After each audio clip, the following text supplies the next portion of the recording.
Hi everyone, welcome back to the channel. Assessment year 21-22 से आपको अपने शेयर्स या म्यूचुअल फंड्स पर जो भी डिविडेंड इनकम हो रही है वो पूरी तरह से टैक्सेबल है। पिछले साल तक under section 10 subsection 34 dividend income पूरी तरह से एग्जेम्प्ट थी शेयर होल्डर्स के हैंड में, क्योंकि डोमेस्टिक कंपनीज उस पर टैक्स पे करती थी। लेकिन अब डोमेस्टिक कंपनीज उस पर टैक्स पे नहीं करेंगी, वो टीडीएस डिडक्ट करेंगी और जो डिविडेंड इनकम शेयर होल्डर्स के हाथ में जाएगी, जो उनको रिसीव होगी, वो पूरी तरह से टैक्सेबल होगी। इसलिए अपनी डिविडेंड इनकम को अब आप एग्जेम्प्ट इनकम में मत दिखाइएगा, अब आपको उसे दिखाना होगा इनकम फ्रॉम अदर सोर्सेज के हेड में। आपकी डिविडेंड इनकम पर टीडीएस डिडक्ट होगा अंडर सेक्शन 194 के, जो आपको 26 AS से मिल जाएगा। डिविडेंड इनकम कितनी है और आपका 26 AS में टीडीएस कितना डिडक्ट हुआ है, वो सारी इन्फॉर्मेशन आपको अपने 26 AS से मिल जाएगी। आपको वहां से वो सारी इन्फॉर्मेशन अपने ITR में फिलअप कर देनी है। तो चलिए आज आपको लाइव दिखाते हैं कि आप 26 AS से अपनी डिविडेंड इनकम और उसके टीडीएस को अपने ITR में कैसे फिलअप करेंगे। डिविडेंड इनकम का अमाउंट आपको ITR में क्वार्टर वाइज देना है, तो आपको उसे पहले सॉर्ट आउट करना होगा कि किस क्वार्टर में आपको कितनी डिविडेंड इनकम रिसीव हुई है, और तभी आप वहां पर कॉलम्स में फिल करेंगे। चलिए स्टार्ट करते हैं आज की फाइलिंग। और सबसे पहले आप अपने अकाउंट में लॉगिन कर लीजिएगा। लॉगिन करने के बाद आपको ऊपर ब्लू लाइन में ई फाइल पर आना है। ई फाइल में आपको इनकम टैक्स रिटर्न्स में आना है और फाइल इनकम टैक्स रिटर्न पर आना है।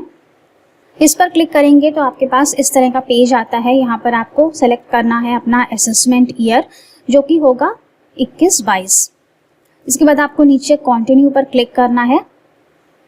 अब ऑनलाइन और प्रोसीड, स्टार्ट न्यू फाइलिंग। अगर आपने पहले से कोई ड्राफ्ट सेव किया हुआ है तो बेटर रहेगा कि आप हमेशा स्टार्ट न्यू फाइलिंग से ही शुरू करें, क्योंकि अभी ये साइट नई है और इस पर रोज कुछ ना कुछ नया ऐड हो जाता है या कुछ नया इसमें डिलीट हो जाता है। इसलिए हमेशा स्टार्ट न्यू फाइलिंग से आप शुरू करिएगा। अब आपको यहाँ सेलेक्ट करना है, तो इंडिविजुअल सेलेक्ट कर लीजिए और कंटिन्यू पर क्लिक करिए। यहाँ पर ITR फॉर्म सेलेक्ट करना है, तो हम ITR 1 सेलेक्ट करेंगे, क्योंकि हम इंटरेस्ट इनकम और डिविडेंड इनकम के लिए ITR फाइल कर रहे हैं।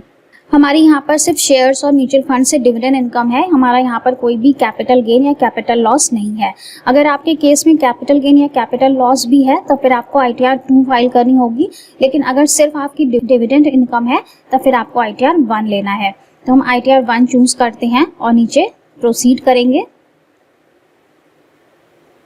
Let's get started.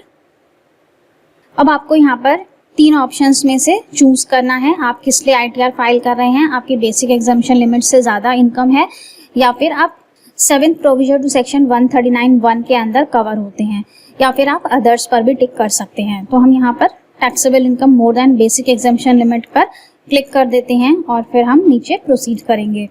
Continue, okay. अब यहाँ से हमारी रिटर्न फाइलिंग स्टार्ट होती है। सबसे पहले है पर्सनल इन्फॉर्मेशन, इसे ओपन करके यहाँ एरो पर क्लिक करेंगे। अब इसमें आपकी पूरी पर्सनल इन्फॉर्मेशंस आ जाती हैं। आपको यहाँ पर नेचर ऑफ एम्प्लॉयमेंट चूज करना होगा। नेचर ऑफ एम्प्लॉयमेंट में आप दे सकते हैं जो भी आपका केस है, state government, central government, pensioners, others. Family pension है तो नॉट एप्लीकेबल पर कर सकते हैं। अदर्स में हम टिक करते हैं क्योंकि हमें सिर्फ डिविडेंड इनकम और इंटरेस्ट इनकम के लिए इसे फाइल करना है। इसके बाद नीचे फाइलिंग सेक्शन है, वो अपने आप यहाँ पर टिक हो जाएगा, क्योंकि हम बिफोर ड्यू डेट फाइल कर रहे हैं। तो यहाँ पर सेक्शन है 139(1). इसके बाद है are you opting for new tax regime. यहाँ पर आपको येस या नो देना होगा। अगर आप ओल्ड में ही रहना चाहते हैं तो आप यहाँ पर नो पर क्लिक कर दीजिए। इसके बाद है बैंक डिटेल्स। जिस भी बैंक में आप अपना रिफंड चाहते हैं वो बैंक यहाँ पर आपको सेलेक्ट करना होगा, नॉमिनेट करना होगा। यहाँ पे लिखा हुआ है जैसे सिलेक्टेड फॉर रिफंड। यहाँ पे 4 बैंक्स ऐड हैं और जिनमें भी आपको अपना रिफंड चाहिए उसे आपको सेलेक्ट करना होगा। तो अगर हम इस वाले बैंक को सेलेक्ट कर लेते हैं, यहाँ पर ये ब्लू साइन आ जाता है, क्योंकि यहाँ पर वैलिडेटेड लिखा होना चाहिए। जैसे कि यहाँ पर लिखा हुआ है नॉट प्री वैलिडेटेड, यहाँ पे लिखा है नॉट प्री वैलिडेटेड। अगर आप किसी नॉट प्री वैलिडेटेड अकाउंट में रिफंड मंगवाएंगे तो वो आपका नहीं आ पाएगा। तो आपको जिस भी अकाउंट में अपना रिफंड चाहिए वो अकाउंट आपका वैलिडेटेड होना चाहिए। इसके बाद हम सारी इन्फॉर्मेशन डालने के बाद नीचे कंफर्म पर क्लिक कर देंगे और ये हमारा डाटा सेव हो गया है और यहाँ पर ग्रीन साइन कंफर्म्ड आ गया है। अब हम चलते हैं अपनी ग्रॉस टोटल इनकम पर, जहाँ पर कि हमको अपनी डिविडेंड इनकम डालनी है, इनकम फ्रॉम अदर सोर्सेज के हेड में। तो हम ग्रॉस टोटल इनकम के हेड में यहाँ एरो पर क्लिक करेंगे। अब सबसे पहले यहाँ पर सैलरी की डिटेल्स हैं, वो हमारे केस में नहीं है, तो हम इसे ऐसे ही रहने देते हैं और कंटिन्यू पर क्लिक करेंगे। इसके बाद इनकम फ्रॉम हाउस प्रॉपर्टी है, इसमें भी हमें कुछ नहीं देना है। इसके बाद आ जाता है इनकम फ्रॉम अदर सोर्सेज, यहाँ पर ऐड डिटेल्स पर क्लिक करेंगे। अब यहाँ पर काफ़ी सारे ऑप्शंस हैं। सबसे पहला है do you have interest income from saving bank. Saving bank सभी के पास होता है, इसलिए नेचुरल सी बात है कि आपकी इंटरेस्ट इनकम वहाँ से आ रही होगी। यहाँ पर आप येस सेलेक्ट करिए और सेविंग बैंक का जितना भी आपका इंटरेस्ट है वो यहाँ पर आप दे दीजिए। जैसे कि हमारे केस में 5500 है, तो वो हम यहाँ पर दे देते हैं। इसके बाद है do you have interest income from deposits in banks, post office और कोऑपरेटिव सोसाइटी। अगर आपकी कोई एफडीज हैं बैंक में या पोस्ट ऑफिस में या कोऑपरेटिव सोसाइटी में, तो वो अमाउंट आपको यहाँ पर देना है। तो वो हमारे केस में है, हम यहाँ पर येस पर क्लिक कर देंगे। और इसका अमाउंट आपको कहाँ से मिलेगा? इसका अमाउंट आपको मिलेगा 26AS फॉर्म से। पहले आप अपना 26AS फॉर्म डाउनलोड कर लीजिएगा।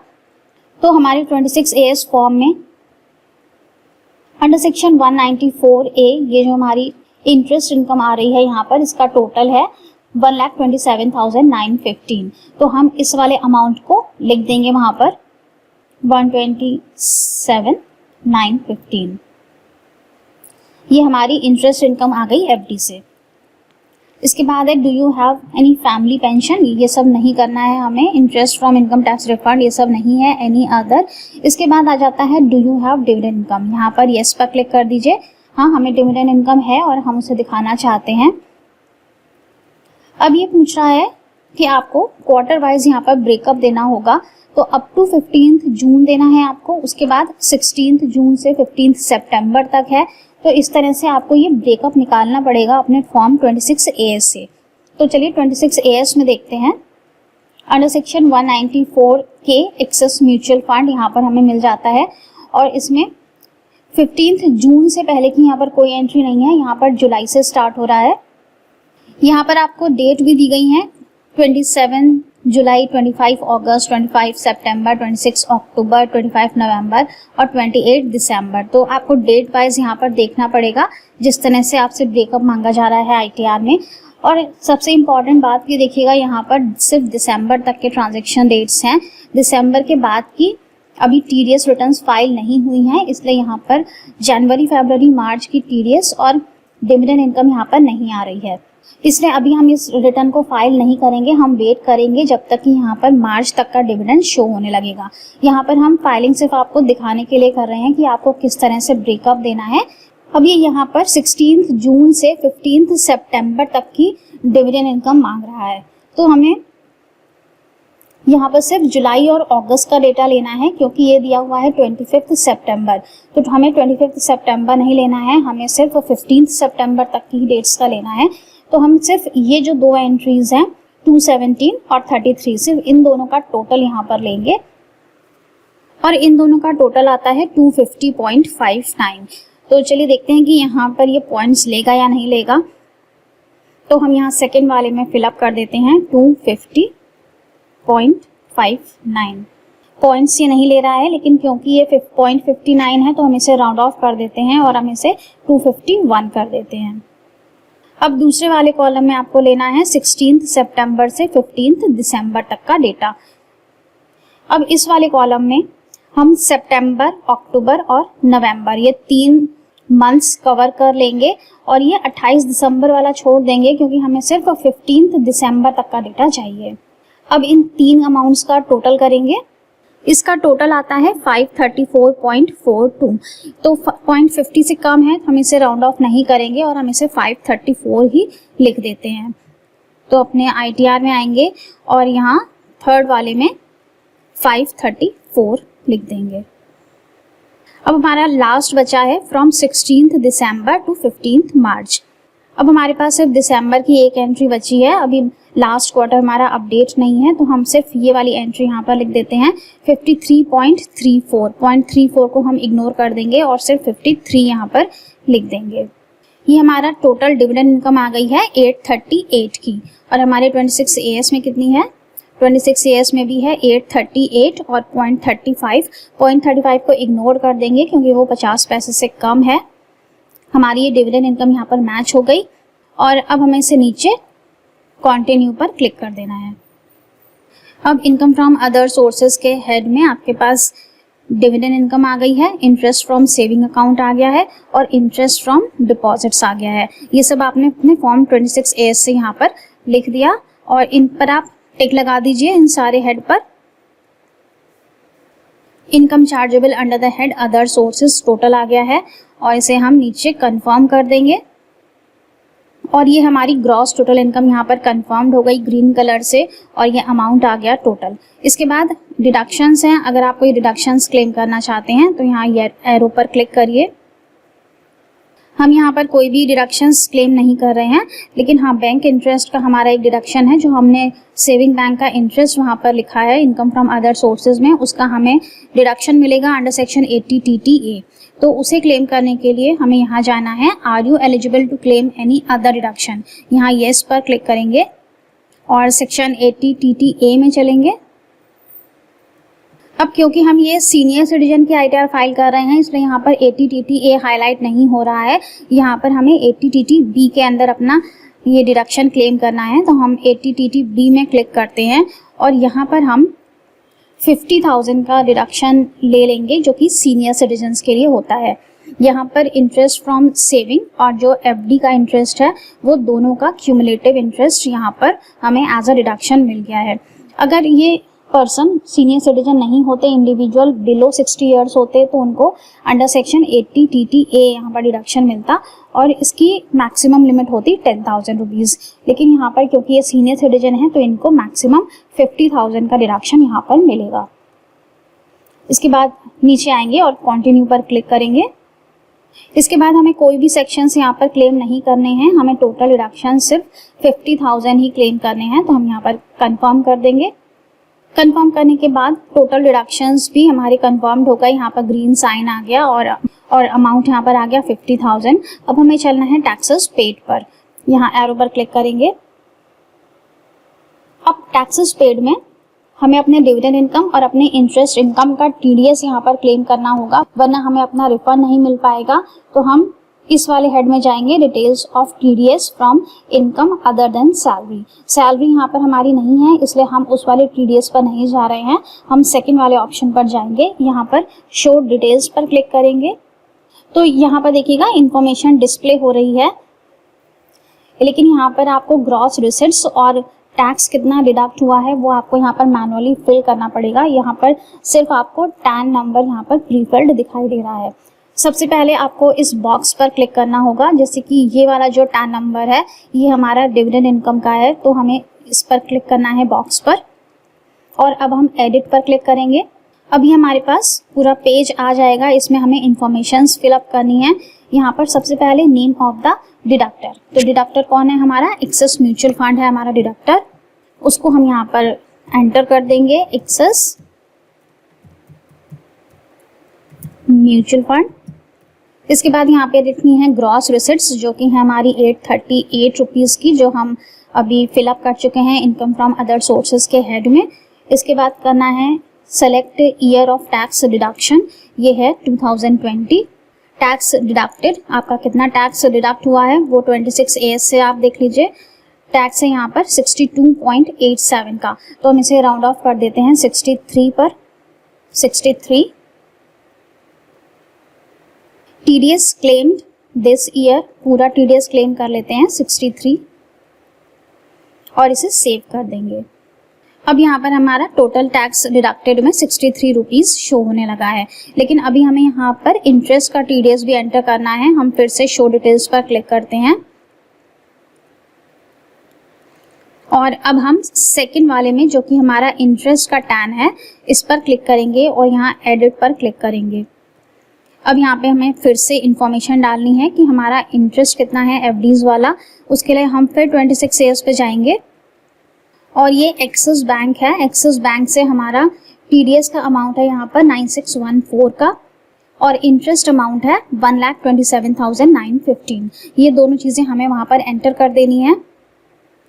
सबसे पहले यहाँ पर name of the deductor axis bank limited, इसके बाद gross receipts 127,915, select year of deduction, that is 2020, tax deducted 9614 और TDS claimed this year 9614। नीचे सेव कर देना है। ये हमारा यहाँ पर टोटल TDS आ गया 9677 का। इसमें हमारा डिविडेंड का TDS भी है और इंटरेस्ट फ्रॉम FDs का TDS भी यहाँ पर इंक्लूड है। अब हमें नीचे कंफर्म कर देना है।